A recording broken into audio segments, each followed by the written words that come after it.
Paulit-ulit ito sinasabi kahit na ilang paliwanag na ang ginawa ko. Kaya ngayon, kakasuhan ko na sila. Trillanes, kahit anong isampa mo dyan, bakit nawala ang Scarborough Shoal samantalang ikaw ang naging negosyador? Ito yung facts kung saan ikaw ang naging negosyador. That's a fact. Hindi humarites yun. Ikaw mismo nagsabi nun na ikaw ay part ng negotiating team na inatasan ni Pinoy. Mga kabayan, matapos magsampa ng kaso nitong dating senador na si Antonio Trillanes dito kay Atty. Harry Roque, Banatbay at iba pang vloggers ng SMNI, hindi nagpatinag si Roque, Banatbay at maging ang mga kasamahan nitong vloggers dito kay Trillanes matapos sampahan ng dating senador ang mga ito ng kasong libel at cyber libel dahil sa pagbibintang daw di umano ng mga ito na si Trillanes ang nagbenta ng Scarborough Shoal. Sabi ni Trillanes, ngayon lang siya nagsampa ng kaso dahil hindi niya ito nagawa ng panahon ni dating Pangulong Duterte. Ngayon, nakita natin itong panahon na to ay makakakuha na tayo ng hustisya. Hindi natin ito inaasahan nung panahon ni Duterte, kaya ngayon natin naisipan i-file ito. Ang paratang nung karamihan ay dahil binenta ko raw yung Scarborough. No? Paulit-ulit ito sinasabi kahit na ilang paliwanag na ang ginawa ko. Kaya ngayon, kakasuhan ko na sila. Samantala, tila tinawanan lang at minaliit ni dating presidential spokesperson ni dating Pangulong Duterte na si Atty. Harry Roque ang ginawang demanda ni Trillanes. Sabi ni Roque, hindi siya natitinag kay Trillanes kung saan ay sinabi niyang nagpapapansin lang ito dahil may planong tumakbo ulit sa politika sa susunod na halalan. Dagdag pa ni Roque, magsasampa din sila ng kontrademanda dito kay Trillanes dahil sa ginawa nitong perwisyo. Yung perwisyong ginawa niya sa pagdidemanda na walang saysay, na alam niyo naman na naging usapin din yan sa Senado. That is a matter of public concern and public information. So, antayin nyo rin po ang aming kontrademanda ng tuluyan ng manahimik kayo dyan. Trillanes, kahit anong isampa mo dyan, bakit nawala ang Scarborough Shoal samantalang ikaw ang naging negosyador? Ikaw ang kaisa-isang tinalaga ng Noynoy Aquino para maging negosyador dyan sa pumutok na iskandalo nga ng Scarborough. Bakit nawala matapos ikaw ang naging negosyador? Sa panig naman ni Banatbay na supporters ni dating Pangulong Duterte at anchor ngayon ng SMNI, masyadong mahina ang komprehensyon ni Trillanes kaya lagi siya nagpapahiya sa Senado. Maliban dyan, si Trillanes di umano ang nagsabi na siya ang naging negosyador noong panahon pa ni Pinoy. Ang linaw na nga nung sinabi ng China, paano naging kami? Alam mo, kaya ka napapahiya sa Senado. Alam mo, ilang beses ka nang napahiya sa Senado. Kasi yung hina ng comprehension mo. Yung totoo lang, Trillanes, ang hina ng comprehension mo. Kailan ba nawala yung island na sinasabi? Di ba nung panahon ni Pinoy? Ito yung facts kung saan ikaw ang naging negosyador. That's a fact. Hindi humarites yun. Ikaw mismo nagsabi nun na ikaw ay part ng negotiating team na inatasan ni Pinoy. Ang sinasabi ni Roque nung panahon na yon, doon nawala yung island. Ano ang masasabi mo dito, kabayan? Sama-sama nating panuorin ang buong video at pakikomment nyo po ang inyong mga reaksyon at sariling opinyon. Pero bago yan, muli po ako nag-iimbita. Sa mga hindi pa po nakasubscribe sa ating channel na Kabayan News PH, pakipindot po ang subscribe button at pakiclick na rin ang notification bell para lagi kayong updated sa mga bagong upload natin na legit at napapanahong balita. Maraming pong salamat. Ngayon, nakita natin itong panahon na to ay makakakuha na tayo ng hustisya. Hindi natin ito inaasahan nung panahon ni Duterte, kaya ngayon natin naisipan i-file ito. Nakahanap na umano ng tamang tiyempo si dating Senador Antonio Trillanes IV laban sa aniyay mga naninira sa kanya sa publiko at sa social media.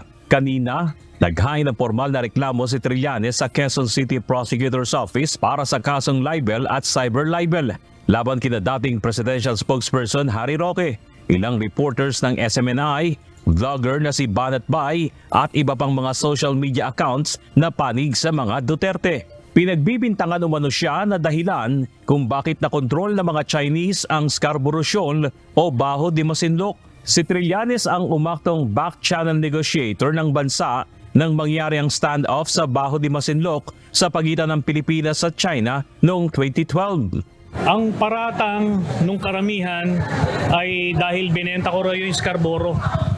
No? Paulit-ulit ito sinasabi kahit na ilang paliwanag na ang ginawa ko.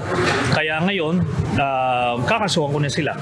Ganting pahayag ng dating mambabatas, ang Duterte administration pa nga ang nagkaroon ng gentleman's agreement sa China tungkol sa paggalaw ng bansa sa West Philippine Sea. Dito makikita na kung ano yung binibintang nila sa akin na ito yung basis ng aking mga libel and libel charges, yun pala sila ang gumagawa. Sila pala yung nagkompromiso nitong interest ng ating bansa dyan sa West Philippine Sea. At dahil siya naman na nagsimula nito, di ituloy natin. At huwag niyong isipin na hindi kami magkokontrademanda, ha? Yang perwisyong ginawa niyo sa pagdidemanda na walang saysay, na alam niyo naman na naging usapin din yan sa Senado. That is a matter of public concern and public information. So, antayin niyo rin po ang aming kontrademanda ng tuluyan ng manahimik kayo dyan. Dinimanda kami nung isang dating senador na nagpapapansin. Kayo naman, pansinin niyo daw siya.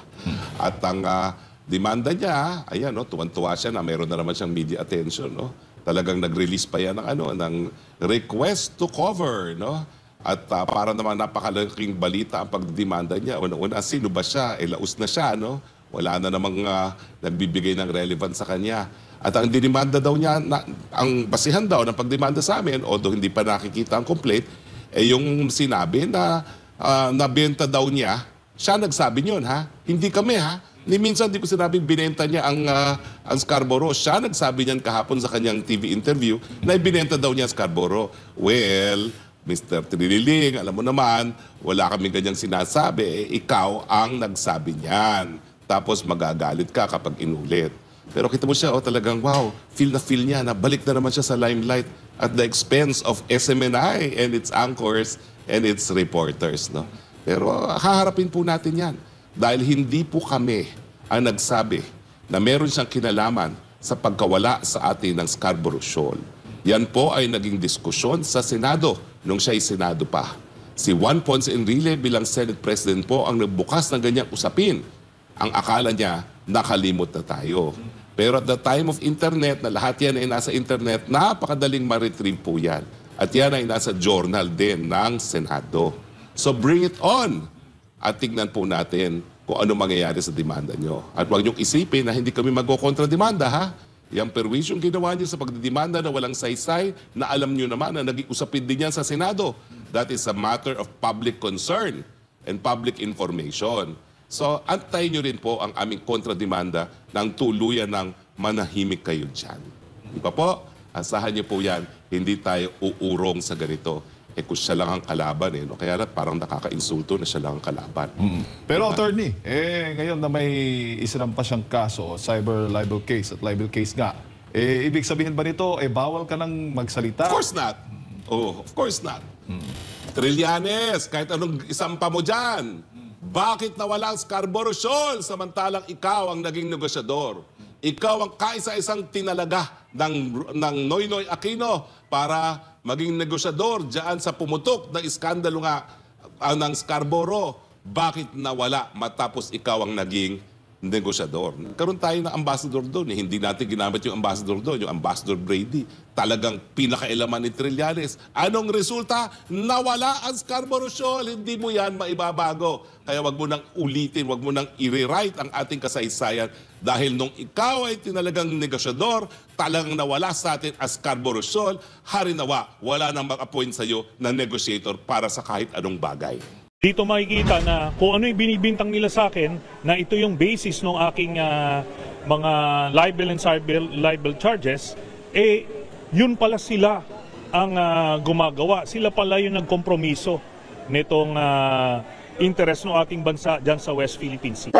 Paano kami? Ang linaw na nga sinabi ng China, paano naging kami? Alam mo, kaya ka napapahiya sa Senado. Alam mo, ilang beses ka nang napahiya sa Senado. Kasi yung hina ng comprehension mo. Yung totoo lang, Trillanes, ang hina ng comprehension mo. Paano naging kaming nakaano dyan sa China? Kita mo nga, sabi nga ng China, ang kausap nila, administrasyon ngayon. Tapos sasabihin mo, mga Duterte Oh, 'di ba? Tapos kailan ba nawala yung island na sinasabi? 'Di ba nung panahon ni Pinoy na kung saan? Ito yung facts kung saan ikaw ang naging negosyador. That's a fact. Hindi humarites yun. Ikaw mismo nagsabi nun na ikaw part ng negotiating team na inatasan ni Pinoy. Ang sinasabi ni Roque nung panahon na yon, doon nawala yung island.